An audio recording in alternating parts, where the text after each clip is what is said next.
Muy bien. Ahora a las 10:30 pues tenemos otra charla eh, con el máster Jorge Salgado, ¿verdad? Vamos a esperar unos minutos. No sé si Jorge está por ahí. Ya está conectado. Hola, buenas. Hola Jorge, ¿cómo estás? ¿Todo bien? ¿Usted qué tal? Pues todo bien. Bienvenido. Gracias. Bienvenido. Bueno, vamos a comenzar hablando un poco sobre la charla de Jorge. El título de la charla es Aplicación de métodos electromagnéticos para el estudio de transformaciones de fase en acero inoxidable austenítico. Su nombre, pues, Jorge Salgado, máster en física en la Universidad Nacional, licenciado en física, perdón, en la Universidad Nacional Autónoma de Honduras. Luego obtuvo su maestría en ciencia de materiales en la Universidad de La Plata. Actualmente es docente en la Universidad Nacional Autónoma de Honduras.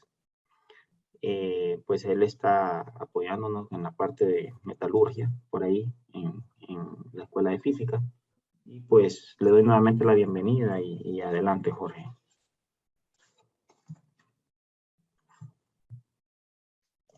Hola, gracias Roberto. Y ahorita voy a empezar la presentación sobre el tema que le explicaba, ¿verdad? Antes de comenzar, les quería consultar. Es que yo la hice en LibreOffice, entonces la resolución tiene dos opciones, 16:9 y 4:3 la presentación. Si se mira bien, les quería consultar en 16:3, si no salen como muy ancho o algo. Okay, vamos a ver. Ahí está bien, ahí debería, no sé cómo lo están viendo ustedes ahora.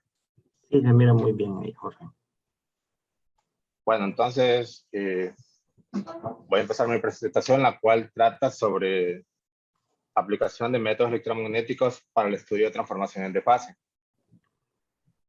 Para esta presentación la voy a abarcar en dos partes, a dividir. En la primera parte voy a explicar sobre qué es transformaciones de fase, ¿verdad? Porque habrán muchas personas en el área de física, sobre todo las que no han estudiado la orientación de física de metales, que quizás no tendrán tan claro este significado.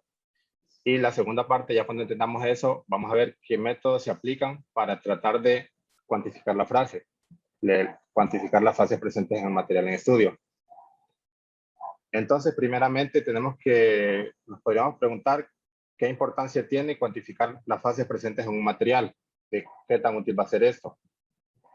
Y el segundo, como el título lo dice, que es en acero inoxidable, algunos se preguntarán, ¿verdad? Porque en la vida común, en la vida cotidiana, la mayoría cree que el acero inoxidable es magnético. Entonces, nos vamos a preguntar eso también, ¿verdad? Y vamos a ir respondiendo esas preguntas en el transcurso de la charla. Entonces, primero vamos a definir lo que es fase. Una fase es una región que tiene estructura y composición similares. En esta imagen puede ver algo que se conoce en la ciencia de materiales como metalografía. Para obtener este tipo de imágenes, lo que se hace es pulir un material, ¿verdad? Primero se va con lija y después con un pulido más fino, del grado de micrómetros de pulido, y después se hace un ataque químico. En las diferentes fases, el ataque químico va a atacar de una manera más o menos agresiva. Y según la profundidad del ataque, se va a ver al microscopio estas diferentes tonalidades de color. Entonces, en esta imagen podemos ver dos fases.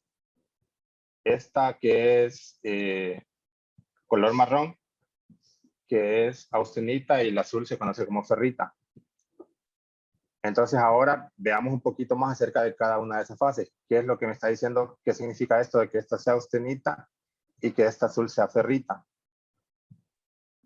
Antes de comprender eso, hay que conocer cómo se organiza la materia a una escala microscópica. Como ya sabemos en física, ¿verdad? Los átomos de un metal tienen un distanciamiento entre ellos, ¿verdad? Que es un espacio que se conoce como espacio interatómico, que está definido por cuestiones electrostáticas más que todo. Estoy hablando del espacio entre los átomos, ¿verdad? No de entre el núcleo y el electrón, que eso tiene que ver también con fuerzas atómicas, pero de entre los átomos de un metal tiene que ver con fuerzas electrostáticas principalmente. Entonces, ese distanciamiento lo que nos va a provocar es que haya una posición de equilibrio o espacio interatómico, un espacio de equilibrio o una distancia. Y eso lo que nos provoca es que la materia se organice periódicamente. Si fuera en una línea recta, en una dimensión, la materia serían puntos cada cierta distancia. Entonces, en 2 dimensiones, probablemente se vería algo parecido a lo que tenemos aquí. En 2 dimensiones, en realidad, hay 5 formas de organizar puntos periódicamente.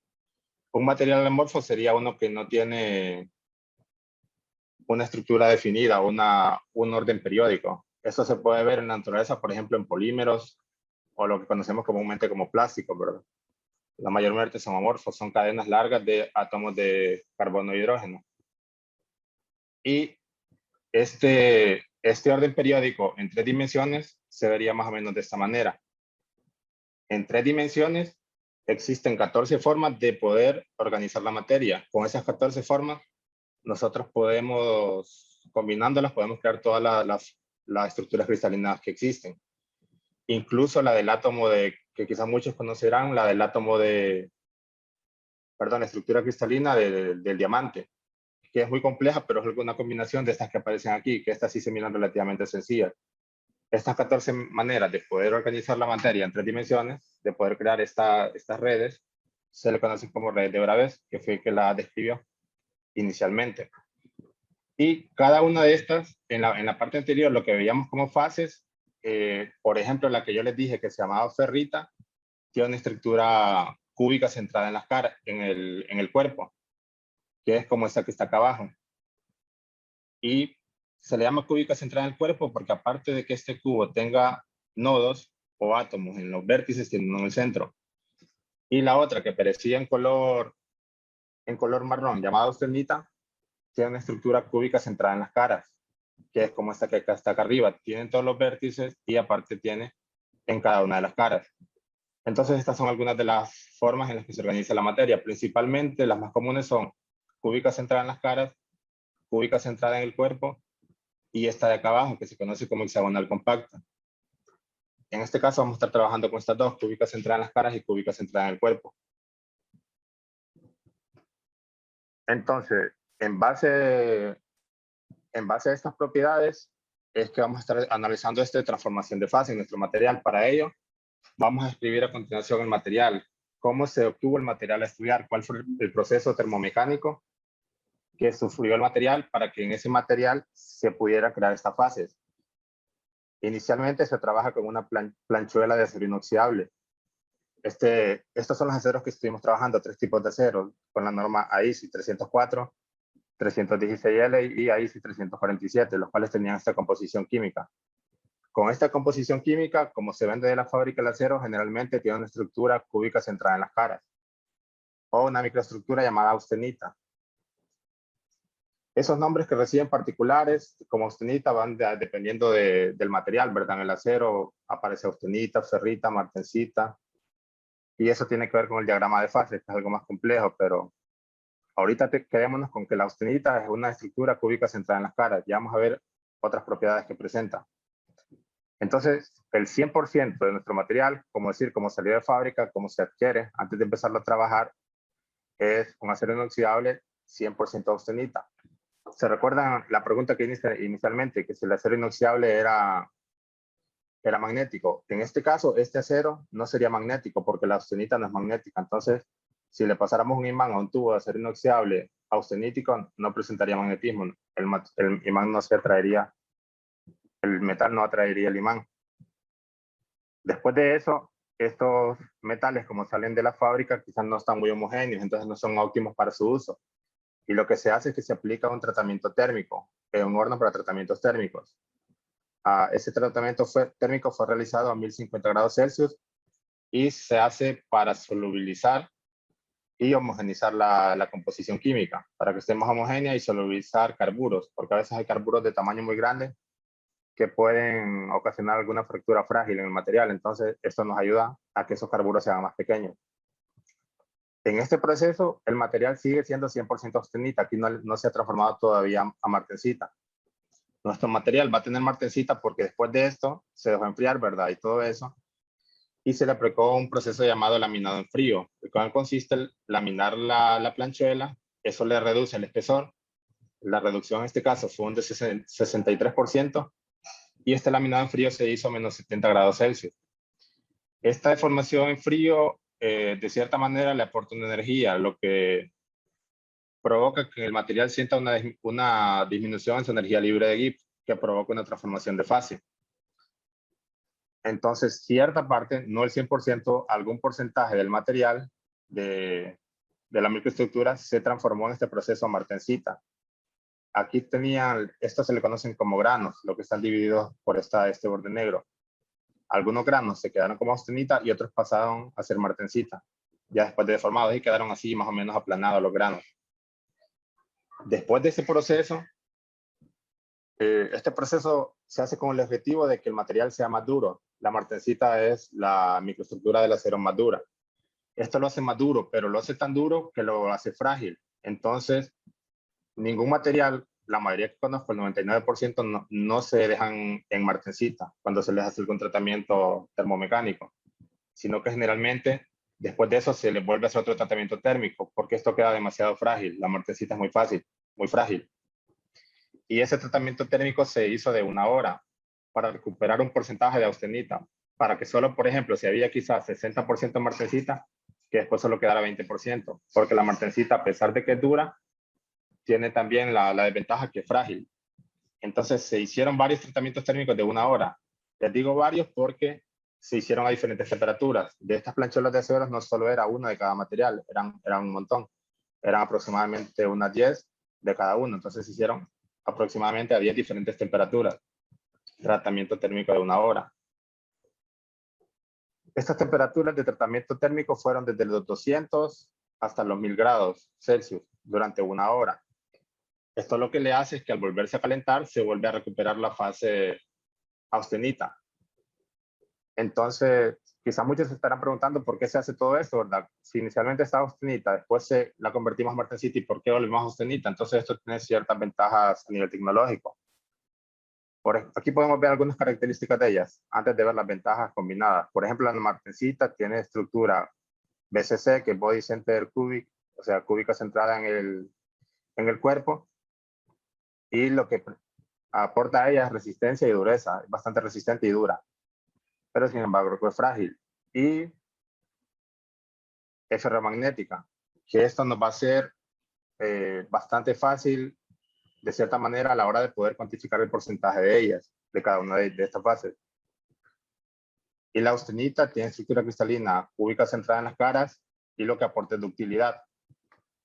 La ductilidad es una propiedad que es la capacidad que tiene el material para deformarse sin presentar una fractura frágil. Generalmente lo que presentan son fracturas dúctiles, que son menos peligrosas en el ámbito industrial, porque una fractura frágil uno no la ve venir, y si hay algo peligroso incluso puede lesionar a algún empleado de la empresa.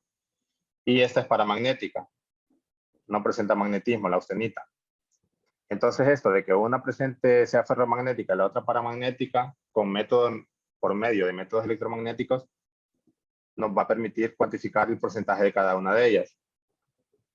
Y ese porcentaje, como les digo, es útil cuantificarlo para conocer las propiedades mecánicas, cómo se va a desempeñar el material ya en funcionamiento. Y otra cosa de hacer todo este proceso es que, aparte de que inicialmente teníamos austenita, ¿verdad? Se deforma, se vuelve a calentar y se recupera otra vez a cierta parte austenita. Entonces, eso es lo que nos hace algo que es bastante útil a nivel tecnológico, es obtener un tamaño de grano ultrafino.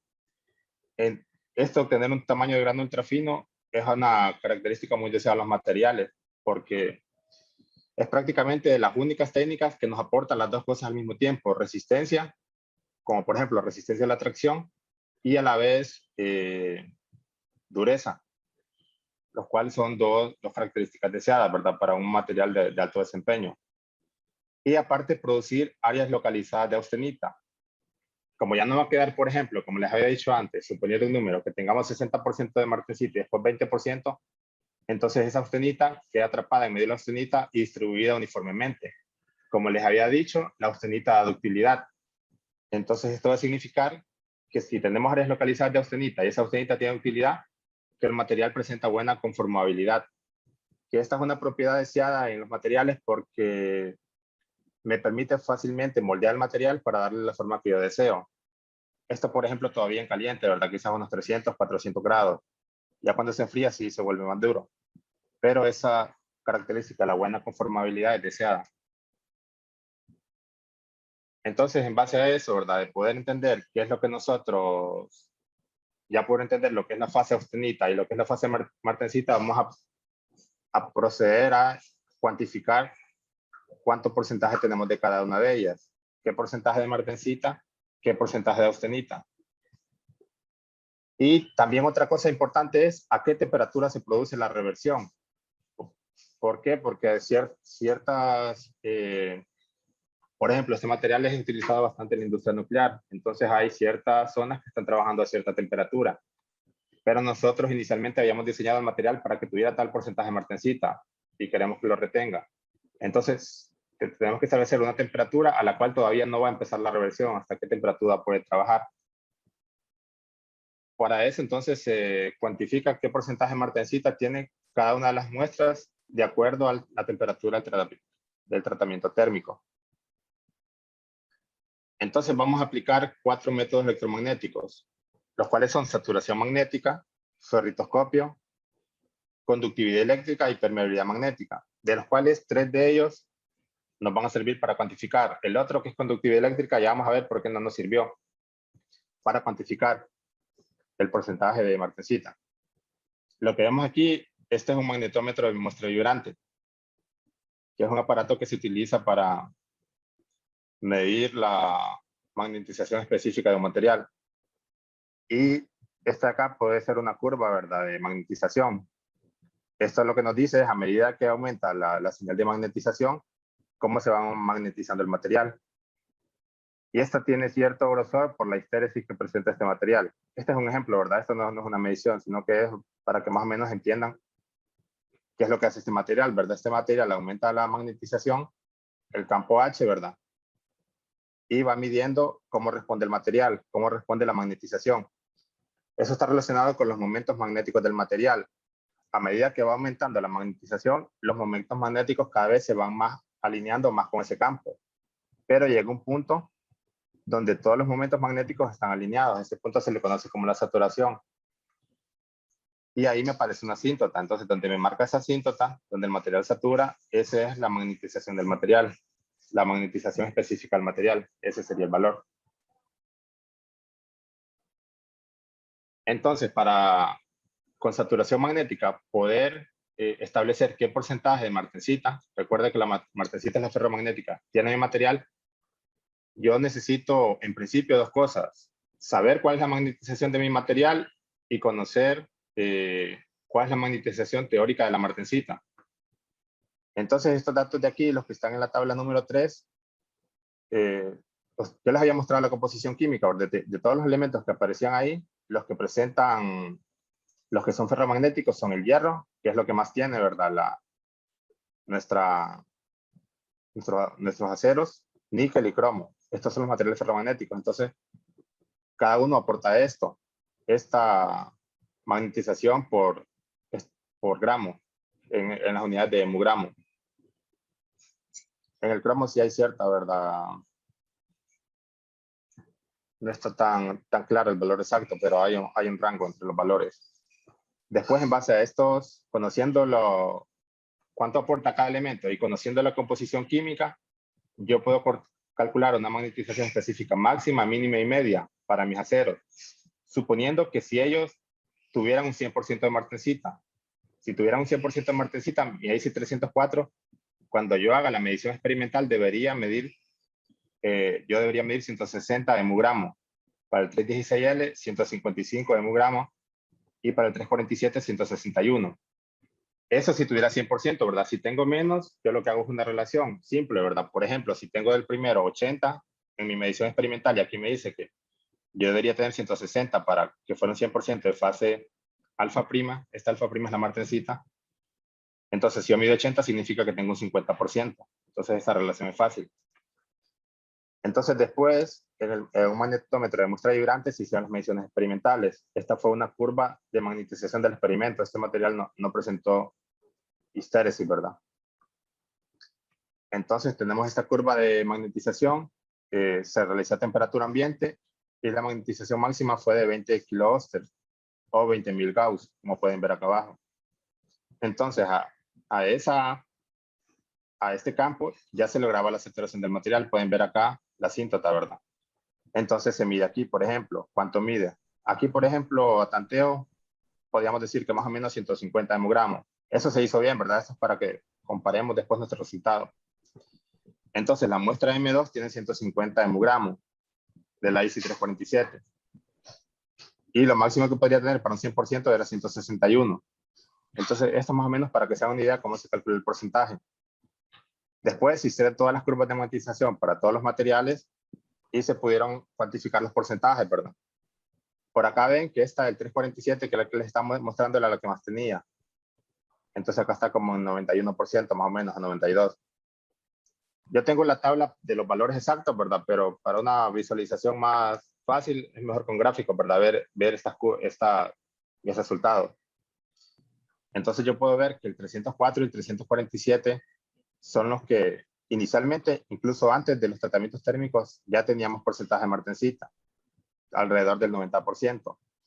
Después, a partir de aquí, de los 400, se empieza a reducir. Eso significa que la transformación de fase de martensita a austenita empieza a una temperatura superior a los 400 grados Celsius. Significa que si yo quisiera, con las propiedades mecánicas que yo calculé para mi material, inicialmente fueron tantas, yo podría trabajar ese material a unas temperaturas inferiores a 400 grados para que no empiece la reversión.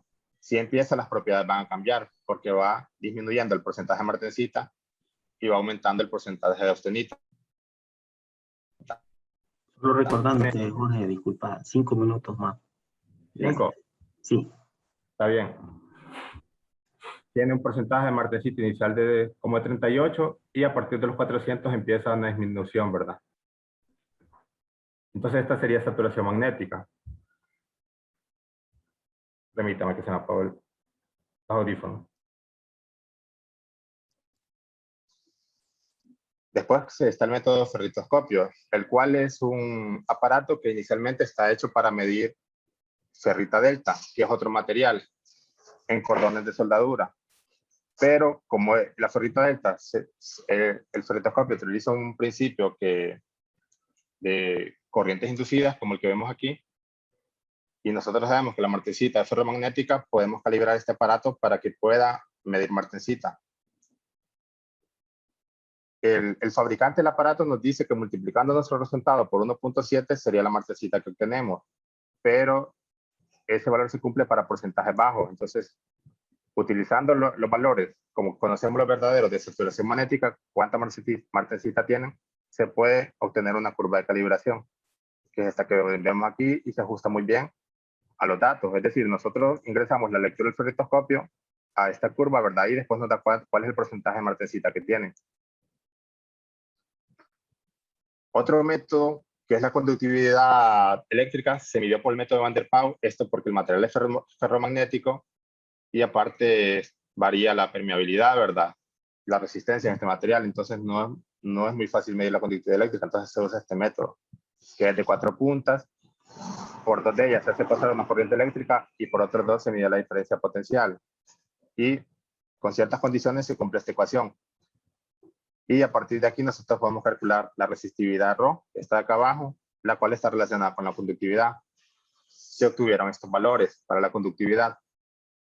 Y esta de acá abajo es la temperatura de tratamiento térmico, la cual está relacionada también con el porcentaje en masa, pero vemos que esto no sigue una tendencia porque debería ir aumentando y acá disminuyó.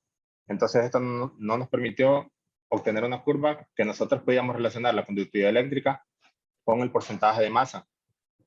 Pero esta medición de conductividad eléctrica no fue en vano, porque este dato se usa para el siguiente método, que es permeabilidad magnética. Aquí vemos el principio físico, el problema físico. Se pone una bobina arriba del material en estudio. Entonces hay ciertos parámetros, conductividad, permeabilidad, ¿verdad? El Litov, los rayos de las bobinas. Y este es el problema físico planteado ya en una ecuación. Entonces, este es el cambio de impedancia de la bobina teórico.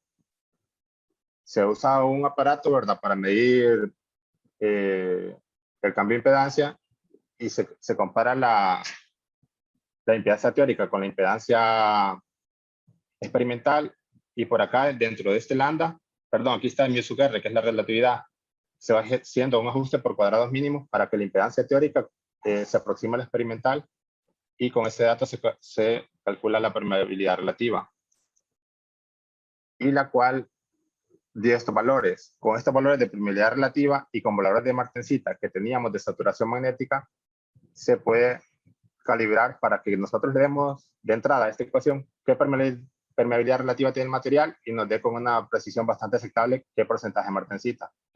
Entonces, este otro método con el cual nosotros podíamos medir el porcentaje de martensita. Este es el último método, ¿verdad? Están los 4. Básicamente 3, ¿verdad? Porque el de conductividad no me permitió cuantificar. Entonces, tenemos saturación magnética, ferritoscopio y permeabilidad magnética. Y eso sería todo, ¿verdad? No sé si hay alguna consulta con la cual les pueda ayudar. Bueno, muy bien, muchas gracias, Jorge. Pasaríamos a la sección de preguntas y respuestas por parte del público. No sé si alguien tiene alguna pregunta para Jorge que la pueda hacer.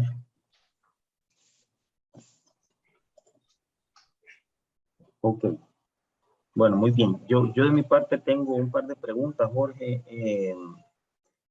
No entiendo un poco el tema del tratamiento térmico. Sé que se utiliza aquí en metalurgia, en escuelas de física, y lo he escuchado, pero no conozco detalles. Así que por si la pregunta es un poco ingenua, ¿verdad? La pregunta sería si físicamente, ¿qué permite el tratamiento térmico en el material? Hablando a nivel de debilidad, porque tú mencionas que fortalece el material. Es decir, para saber si elimina las fracturas y microfracturas o simplemente hace que aumente la cantidad de granos, y esta cantidad de granos, como lo muestras ahí, hace que el material sea más sólido, más fuerte, tenga una mejor dureza. Esa sería la pregunta. La pregunta, una consulta, es en sentido general, ¿qué hacen los tratamientos térmicos o aquí en este material, qué es lo que está pasando? Si puedes primero decirme en términos generales y después particularizar al término de este material, de este acero inoxidable. Mira, en términos generales, principalmente el acero, que es lo que hemos trabajado, lo que hacen los tratamientos térmicos, generalmente, por ejemplo, no sé si está visto el proceso de templado, que es cuando tienen como una espada en caliente y de repente la meten en algún lugar muy frío. Sí. Entonces eso endurece el material, pero es tan duro que es frágil. Entre un material es más duro, por ejemplo, las dislocaciones se propagan más rápido y convierten al material en frágil. Entonces, mediante un tratamiento térmico, ahí quedan en un material frágil, con ese proceso de templado. Lo que puede ocurrir es que, aparte de que es frágil porque también presenta tensiones residuales. Se enfrió tan rápido que hay granos o secciones que no se llegaron a acomodar, o unas partes del material que se enfriaron más rápido que otras. Entonces, eso genera tensiones de contracción, ¿verdad? Y de contracción y expansión, ¿verdad? Entonces el material por una parte contrae y otra expande, entonces eso causa tensiones residuales. Esas tensiones residuales pueden ser eliminadas al aplicar un tratamiento térmico. Por ejemplo, hay varios en acero, recocido, austenización, ¿verdad? Entonces, por ejemplo, un tratamiento de recocido sería calentar el material a unos 400 grados Celsius aproximadamente. El tiempo va a depender del grosor del material y eso va a homogenizar y reducir las tensiones residuales. Entonces, eso es lo que hace, ¿verdad? Reducir esas tensiones residuales y tal vez pasar a una parte de martensita austenita, porque mucha martensita tampoco es tan deseado, porque es resistente pero frágil. Y específicamente en este material, lo que me está provocando el tratamiento térmico es la austenita en áreas localizadas, que me le aporta ductilidad y buena conformabilidad y reducción del tamaño de grano ultrafino. Esta reducción de tamaño de grano ultrafino es bastante deseada en muchas aplicaciones de ciencia de materiales, porque aumenta la resistencia, como decía anteriormente, y también la dureza del material. Por ejemplo, no sé si a esto puede confundir estos términos, resistencia y dureza. Resistencia es como cuánta fuerza hay que aplicarle al material para que él se deforme. ya sea elásticamente o plásticamente. Y dureza es la resistencia que tiene el material a ser penetrado, como por algún apunte diamante de Vickers, ¿verdad? Entonces, ¿cuánta resistencia a la indentación presenta el material? Esa es la diferencia entre resistencia y dureza. Entonces, el grano ultra fino mejora esas dos características. Ok, muy bien, entendido. Excelente. Bueno, pues, si no hay más preguntas por parte del público, bueno, pues vamos a cerrar la charla de Jorge. Te agradezco mucho, Jorge, tu participación en la Semana de la Carrera. Les recuerdo a todos en Facebook está disponible todas las charlas y las conferencias que hemos tenido hasta el momento. Así que, bueno, saludos, Jorge. Muchas gracias. Bueno, gracias por el espacio y a seguir viendo las charlas del día. Gracias. Nos vemos. Bueno, muy bien.